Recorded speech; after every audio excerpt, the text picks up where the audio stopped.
Hello guys, so welcome back to my channel. So ngayon is tuturo ako kayo kung paano gumawa ng hologram effect using Adobe Photoshop CS6. So ngayon meron na tayong image dito sa Photoshop. So kailangan nyo lang i-drag yung image na kailangan nyo dito sa Photoshop. So ngayon, ang una natin gagawin is tatanggalin natin yung background.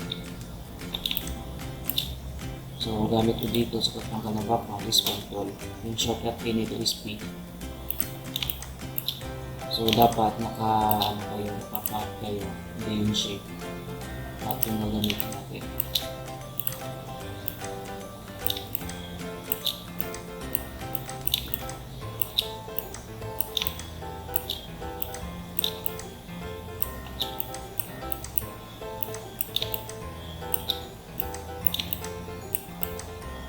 So, ituloy-tuloy lang natin ito hanggang matapos yung trace natin sa edges.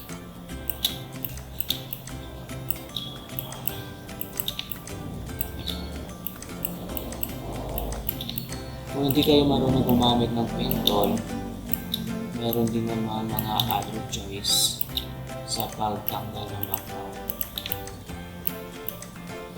So, meron tayong lasso tool, ulitin ang lasso tool. So, marami dyan sa pagtanggal ng background. Pero sa akin, mas prefer ko itong si pen tool. Kasi madali na siya.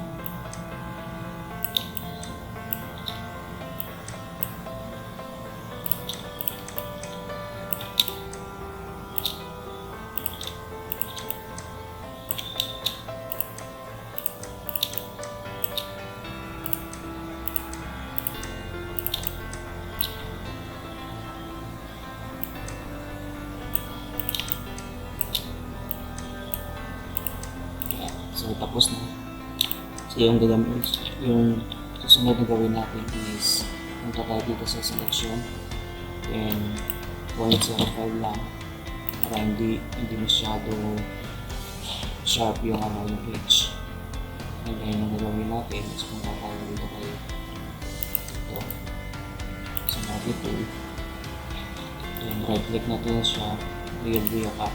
So, iwalay natin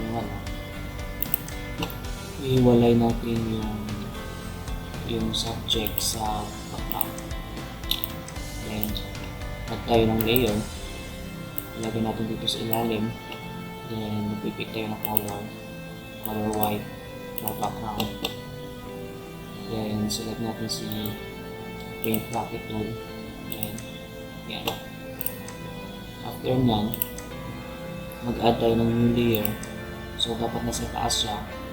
After nyan, punta tayo dito kay edit and fill. Yung shortcut key ng fill is shift F5. Then select natin yung 50% gray tapos naka 100% opacity. Then okay siya. So after nyan, punta tayo dito kay filter, then filter gallery. Then dito sa under sa sketch, i-select natin si half tone pattern. Yan siya. Then change natin si size into 3. Then si contrast into 20. Yan. Then yung pattern type is dapat naka-line. Then click nyo okay. So yan siya. After nyan, punta tayo dito kay channels. Ito, kay channels. Then, hold natin yung control. Then click natin once yung RGB. Yan siya. After nyan, balik tayo kay layers. Then, isi-select natin ito sa layer 1. So, i-rename lang natin ang object. Background. So, i-select natin sa object. Then, create clipping mask tayo. Then, pwede na natin ito i-hide si layer 3. Yan siya. So, makikita natin. So, medyo okay siya. Then, duplicate tayo ng layer object by pressing Ctrl+J, dalawa. So si object, ilagay natin sa top. Then na-rename natin ito na show floor and then silong floor. So after nyan, punta tayo dito kay long blur. Then punta tayo sa filter. Then blur, motion blur.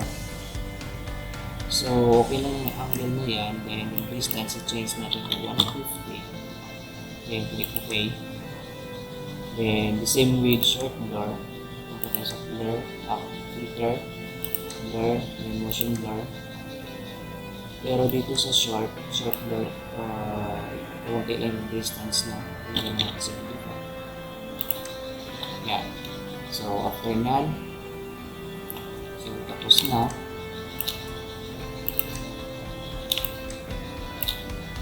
So lagyan natin siya ng more detail. Example dito sa background, lagyan natin siya ng blur, version blur.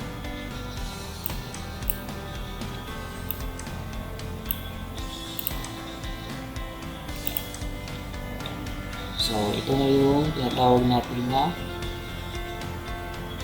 hologram effects. So thank you, sana meron din natutunan. And don't forget to subscribe and click the notification bell para updated kayo sa mga incoming pang videos. So, thank you.